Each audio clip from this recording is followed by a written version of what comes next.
Hello everyone, मेरा नाम सिंह राठौड़ और आज की वीडियो में हम बात करने वाले हैं ट्रांसलेशन के बारे में। क्योंकि बहुत सारे जो लोग हैं वो इस चीज के ऊपर बहुत सारी बातें करते हैं, बहुत सारी चीजें बताते हैं कि इंग्लिश बोलना सीखना है यदि तो ट्रांसलेशन अच्छी चीज नहीं होती है।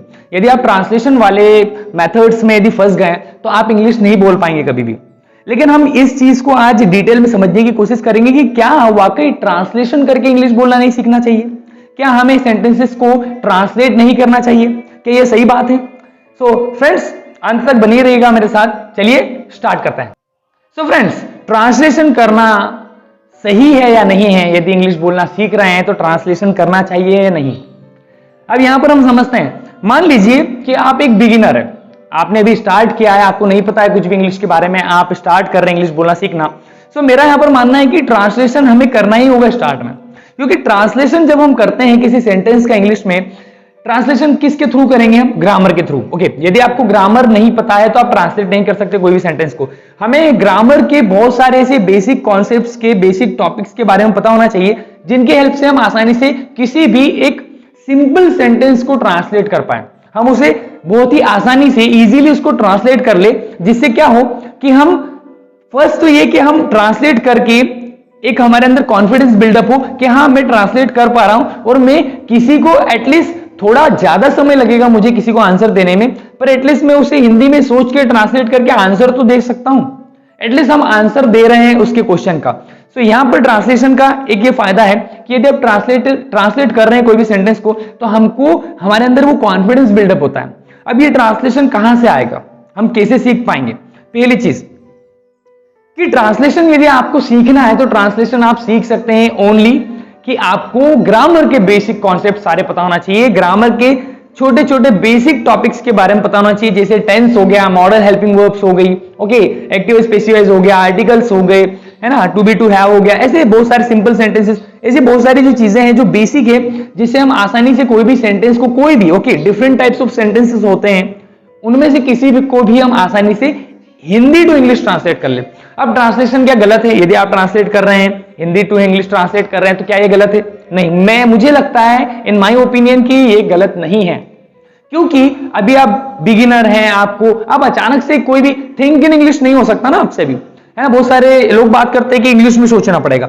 अरे भैया, आप इंग्लिश में तभी सोच पाएंगे जब आपके अंदर वो कैपेबिलिटी होगी, वो इतनी आपके अंदर नॉलेज होना चाहिए बेसिक कॉन्सेप्ट्स का, इंग्लिश की ग्रामर का, कि आप एटलीस्ट कोई भी सिंपल से सेंटेंस को इंग्लिश में तो चेंज कर दें।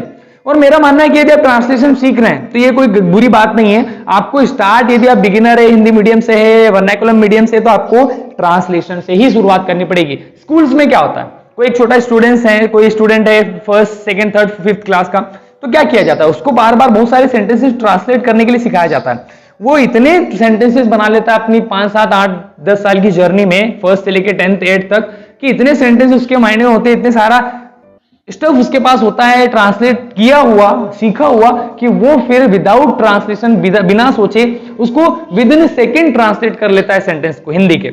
ओके, सो ट्रांसलेशन करना है हमें स्टार्ट में। यदि ट्रांसलेशन हम नहीं कर रहे हो, डायरेक्ट जंप कर रहे हैं और सोच रहे हैं कि मैं डायरेक्ट इंग्लिश में बोलूंगा या इंग्लिश में सोचने लग जाऊंगा, तो मुझे लगता है कि थिंक इन इंग्लिश जैसी कोई चीज नहीं होती है। क्यों? क्योंकि आप इंग्लिश में नहीं सोच सकते, क्योंकि ये आपकी मातृभाषा नहीं है। आप हमेशा जब भी सोचेंगे, ओके, जब आप खुद के दिमाग में कुछ बातें सोच रहे हैं, सेल्फ टॉक कर रहे हैं, तो वो हमेशा आप हिंदी में ही करेंगे, आपकी मदर टंग में ही करेंगे, आप इंग्लिश में नहीं, क्योंकि वो सेकेंड लैंग्वेज है, इसीलिए उसका दर्जा दिया गया है कि वो सेकेंड लैंग्वेज, फर्स्ट लैंग्वेज वो नहीं बन सकती। ओके, सो सिंपल चीज कि आप लोगों को ट्रांसलेट कर ही स्टार्ट करना पड़ेगा। ट्रांसलेट करते चले जाएंगे और एक ऐसा मूवमेंट आएगा, ओके, आपकी स्पीड बढ़ जाएगी। ओके, हम विद इन सेकेंड, आप उस कोई भी सेंटेंस आपके सामने आएगा, उसको विद इन सेकेंड आप उसको ट्रांसलेट कर देंगे। थिंक इन इंग्लिश जैसा नहीं हो पाएगा स्टार्ट में, आपको उसके लिए पहले ट्रांसलेशन सीखना ही पड़ेगा। सो ट्रांसलेट करके इंग्लिश बोलना सीखा जा सकता है यार? बिल्कुल, डेफिनेटली हम सीख सकते हैं। हमको स्टार्टिंग में ट्रांसलेशन करना ही होगा। सो आप यदि ट्रांसलेशन कर रहे हैं और ट्रांसलेशन की स्पीड आपकी अच्छी होती जा रही है, आप ट्रांसलेट बहुत इजी वे में कर पा रहे हैं, बिना सोचे आप ट्रांसलेट करना सीखने लगे हैं, तो आप इधर उधर की बातों से ये क्विट नहीं कर देना, आप उस जर्नी को कंटिन्यू रखें, चलते जाएं उस पे। ट्रांसलेशन की स्पीड आपकी विद इन अ सेकेंड हो जाए कि आप एक आधे सेकंड में ही कोई सेंटेंस को ट्रांसलेट कर दें, तो आप बहुत आसानी से इंग्लिश के किसी भी क्वेश्चन का आंसर दे पाएंगे, आप कॉन्वर्सेशन करने के लिए हैबिचुअल होने लगेंगे।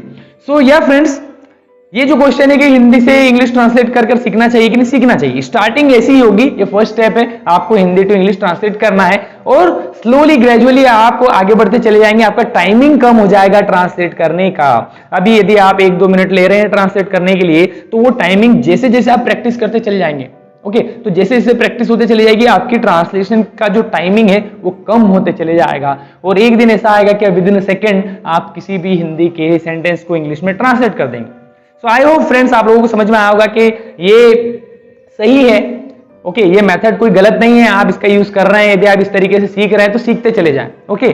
सो आई होप फ्रेंड्स आप लोगों को इस वीडियो लेक्चर से ये सारी बातें समझ में आई होगी। हम मिलेंगे नेक्स्ट वीडियो लेक्चर में, तब तक के लिए keep growing, keep learning and we can do it. Bye bye.